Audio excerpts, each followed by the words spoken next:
Iblis yang kesakitan berkata kepada setan, "Saya ini bukan sakit fisik. Tapi saya sakit karena turunnya sebuah surat. Yang ketika surat-surat itu dilafazkan oleh manusia, pasti mereka akan selamat dari neraka."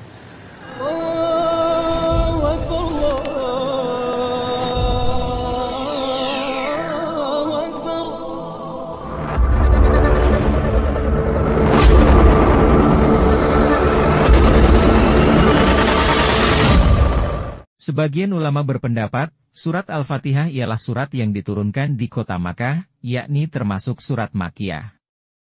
Sedangkan menurut ulama lainnya, surat Al-Fatihah termasuk surat Madaniyah, artinya diturunkan di kota Madinah. Namun, ada juga yang berpendapat bahwa surat Al-Asas atau surat Al-Fatihah ini diturunkan 2 kali, yaitu di Madinah dan juga di Makkah.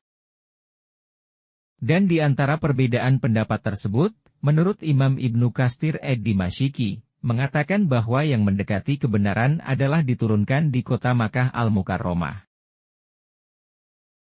Turunnya surat Al-Fatihah begitu dramatis, bahwa ketika surat Al-Fatihah turun, iblis begitu kesakitan dan terkapar tak berdaya.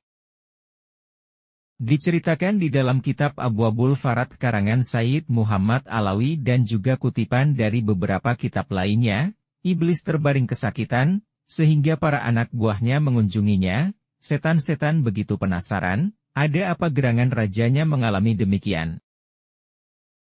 Ketika para setan datang menjenguk iblis, iblis berkata, "Kalian tidak usah menjenguk saya, tidak usah mendatangkan obat atau dokter, karena saya ini bukan sakit fisik. Tapi saya sakit karena turunnya sebuah surat, yang ketika surat-surat itu dilafazkan oleh manusia, pasti mereka akan selamat dari neraka.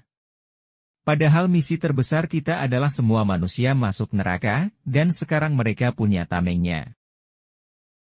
Jadi, cita-cita iblis adalah membuat manusia masuk ke dalam neraka. Dan salah satu tameng untuk menggagalkan cita-cita tersebut adalah membaca surat Al-Fatihah.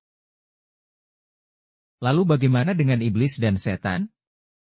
Iblis dan setan tidak akan mampu melawan surat Al-Fatihah. Namun, mereka tidak akan tinggal diam. Mereka akan membuat manusia lupa, sehingga mereka tidak bisa membaca lagi.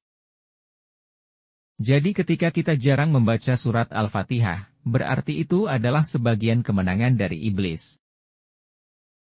Rasulullah Shallallahu Alaihi Wasallam bersabda yang diriwayatkan oleh Bukhari dan Muslim.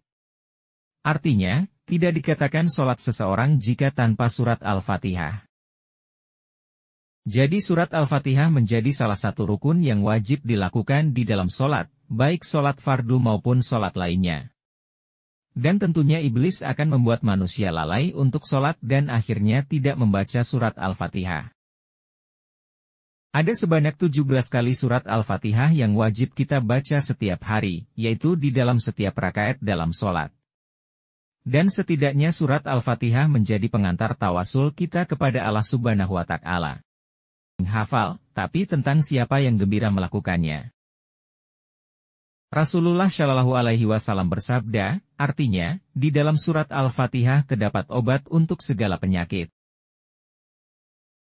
Begitu banyak maziyah atau kelebihan di dalam surat Al-Fatihah dan semoga kita selalu senang mengamalkannya, dan mampu mengalahkan iblis juga setan.